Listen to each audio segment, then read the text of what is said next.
Yeah. Yep. Hazardous substances. Okay, the next is hazardous substances, yes, on page 93.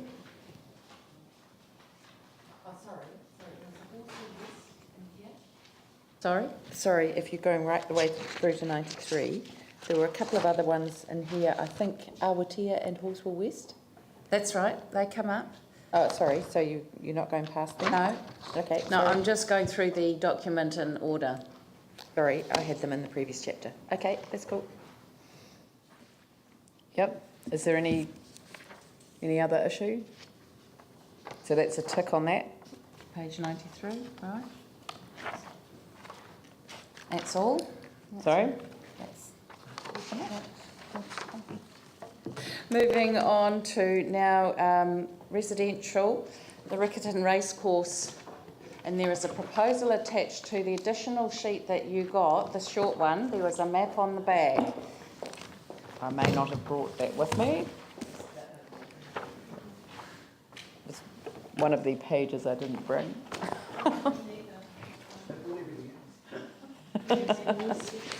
I didn't bring the box.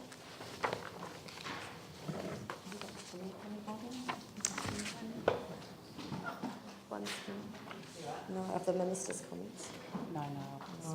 I've got mine. Oh, right. Yes, I've got the picture. Oh, you've got the picture. There's words to go with it too. How many people haven't bought this? Because perhaps I should get it copied off for you. All right. Perhaps we should go into the next... Okay, go into the next one. Get copies for everyone. Thank you. There you go, Vicky, you can have yours back. Okay, so going on to Awatea then, on... Awatea. Oh, where's Awatea?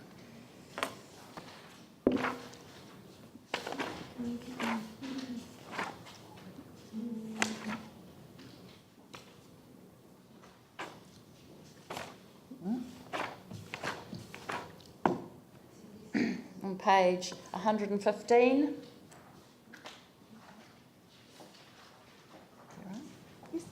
So I wrote this because I'm aware of the development that's going on out there, and I'm aware of the issue around the Cars Road car park, which hasn't yet come back to the council, and which...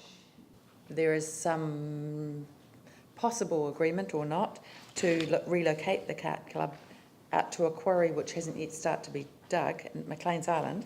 So what are we actually approving of the Awatea development? And I see earlier on in the scheme there's a proposal for affordability out there, but I think that's been taken care of under the LURP.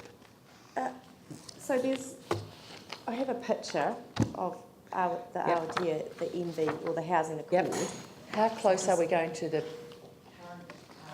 Okay, so it's right, one part of it is right next door to the kart club. So part of the housing accord site, which I understand if there is soon to be a resource consent, or there may be even one already lodged to develop the site. And part of it, certainly the south side of the motorway, that area would be subject to the Karts Club's relocation. And unless they can come up with some, amazing solution to deal with the Kart Club noise whilst it still remains, the residential development couldn't occur or couldn't be built. You might be able to consent it subject to something. That's fine. So we're not approving any development near this noise area unless that has been relocated. Unless they can demonstrate or provide technical mitigated advice. That noise. That's right. Okay, that's fine. Thank you. All right, that was the issue. That's a tick. Open space. You raised something? No, it was Horswell West, I think. That's right. Yeah, sorry, it wasn't written down. Sorry, it was somewhere. No, it wasn't written down. To Horswell West, and I wasn't sure what. It'll be to do with the living stuff. Horswell West, that's the Fulton Hogan development down Horswell Junction Road. That was that got rezoned, or part of it got rezoned under stage 1. The remainder was proposed to be at one point in the a version of the Living G, which we called residential established new neighbourhoods, but as I advised last week, we're not carrying through that. We're going to just carry through residential new neighbourhoods or use that for the rest of the Living G zones. Hallsville West, however, that is quite advanced. It's just about completed. All subdivision consents have been granted for it. So we have great certainty about the pattern of development. So we're proposing, and with support from Fulton Hogan, that the whole of the site be rezoned a mix of residential, suburban and residential medium density. Okay. Right. All Open right. race So we'll course. go back to Riccarton Racecourse. So Riccarton Racecourse, the key point here, I suppose, is about 38 hectares of land, and as of last week, we received a proposal to rezone that residential suburban density transition zone, subject to some new provisions that would provide for a higher density within that zone of 250 square metres for a minimum site size. So there's two options way to deal with this 38 hectares. One is to zone it as the Sarah has proposed, is to, and I think it's MB as well, to propose, oh no, sorry, Ngāi Tahu it is. Ngāi Tahu and Sarah together have put forward some a recommended approach where you insert some new provisions, as I said, to provide for some higher density than what is provided for in the residential suburban density transition zone. Council officers still think that the more appropriate way would be to, I mean that has merit, I'm not saying that does not have merit, and that would deliver some of their outcomes, but the benefit of zoning it, which we think is residential new neighbourhoods, which typically comes with an outline development plan, is that you get more of a comprehensive approach to it. There's also great flexibility, and I still will note that the residential new neighbourhood rules are still being decided by the hearings panel, so not quite sure what end form they'll come in. But that zone, we officers still feel that would be more appropriate for this 38 hectares. If it was a smaller land area, under 10 hectares, we might see that, it would have more merit, or residential suburban density transition zone will be more appropriate. But in this case, it's just such a large site. We still think that there is a need for an outline development plan for the area, and we do think there's great enough flexibility for them to achieve their variable density within the new neighbourhood rule. So those are the two options. They both work. We just think the one has a slight advantage, slight more benefit. Is there anything in the direction that we've already received really from the independent hearings panel which would suggest the preference over what you're recommending? Because that's the way I read the advice. Yeah, not. I mean, as I said, right at this moment, literally this week, those residential new neighbourhood zone rules are being considered by the hearings panel. And,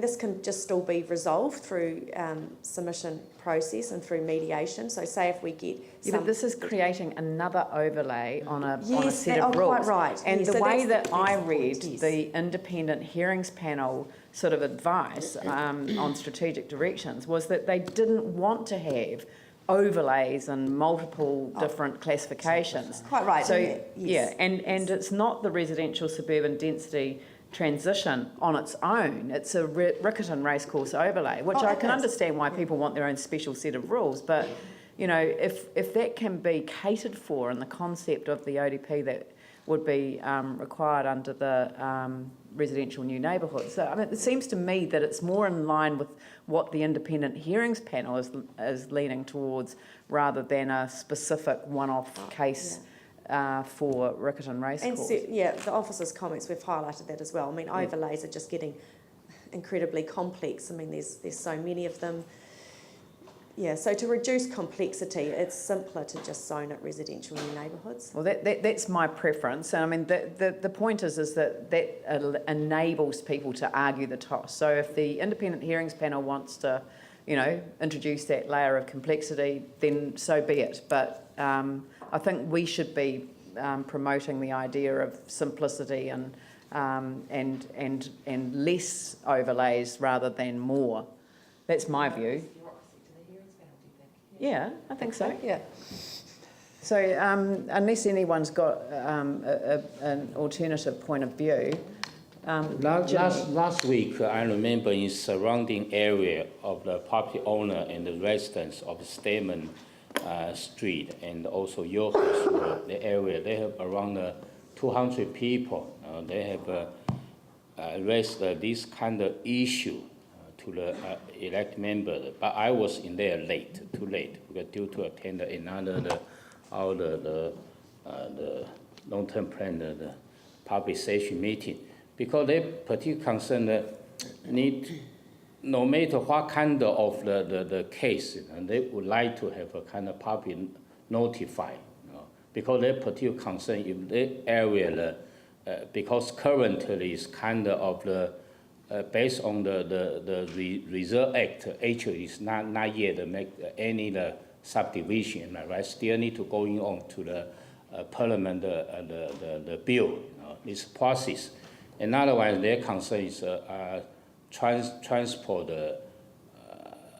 issue and the school kids, the kind of pedestrian safety the issue, etc.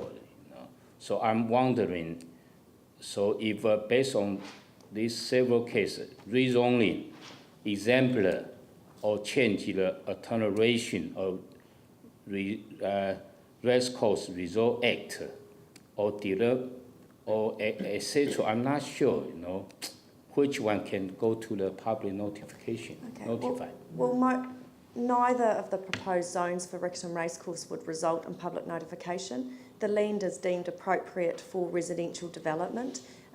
All effects can be addressed through the rules within the zone, either zone, whatever approach, but in this case, if the recommendation is residential new neighbourhoods, then it can be dealt with. It is not the intent, and we would not want in any way to frustrate development of this land. Mm-hmm. And in terms of any roading effects, well, that's something council can look at, but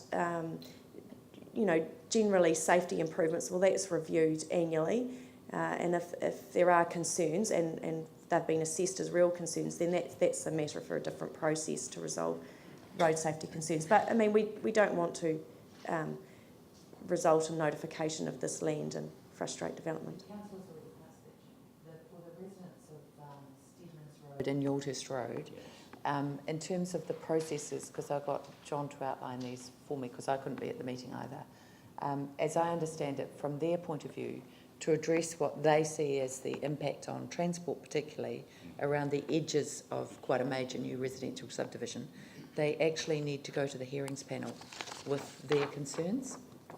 Yes, and I mean that's the benefit of undertaking an outline development plan. I mean they still have not prepared an outline development plan, so we would be hoping that through submission and mediation we're going to be working with them, and that will appear. And you can look at those matters. Yeah. So can I just ask one more question? Next. In terms of the outline development plan for the entire area, because it's quite a large area, and an intensely residential part of the city, are there requirements for places where the community comes together, like shops, or is there some creative collision points? Yes, that is where the outline development plan process is where you resolve those matters, and normally they're always done in consultation with the community as well. In this case, it will be quite fast-tracked. And the difficulty will be that fact that at time of notification we won't have an outline development plan to notify. So there's two, we hope that through submissions an outline development plan is put in place. But it may well be that the independent hearings panel will go with the ministerial advice, which is to go with the other zone, which doesn't require outline development plan. Yeah. So I mean that's the issue. And then it's really very much left to your subdivision consent process to resolve any of those issues, and that is where you get down to the detail of. And can we do that through the Subdivision consent process? Because we can. So yes. and we will. Well, that's the point for the subdivision consent officers to work with them on where the reserve land would be, where the, any setbacks from, I think there's a waterway through there, any roading layout, so yes, but... Dairies, any, like... Well, in terms of local centres, then you're talking about, that would have to come, they probably would need to seek a further rezoning of a pocket of land if they wanted to put some shops in there, because we, just similar to greenfield areas, well, it's very similar to a greenfield area, once they've identified the spatial dimensions of a local centre, then we can rezone to a commercial zone. But we would make that easy, wouldn't we?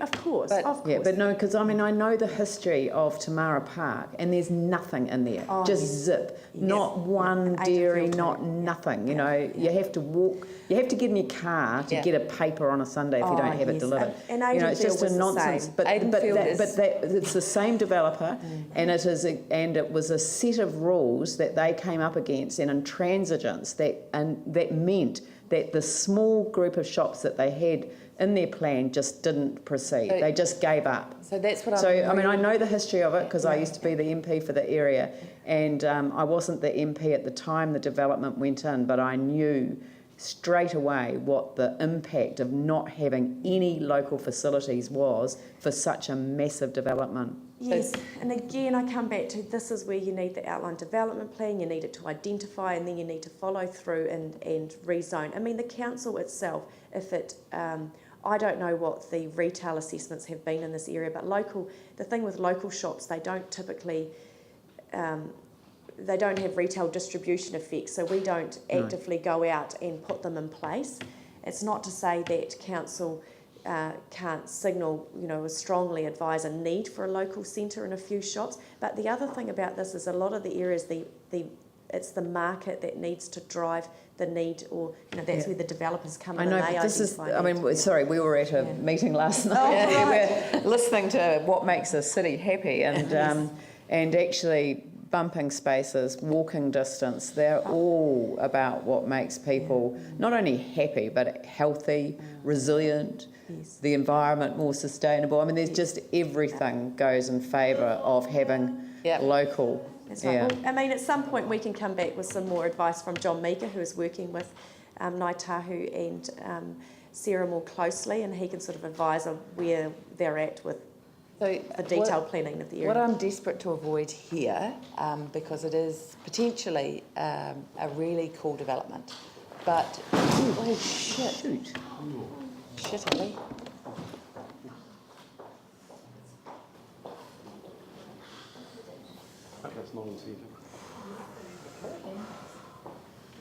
Can we just adjourn the meeting for a minute, please?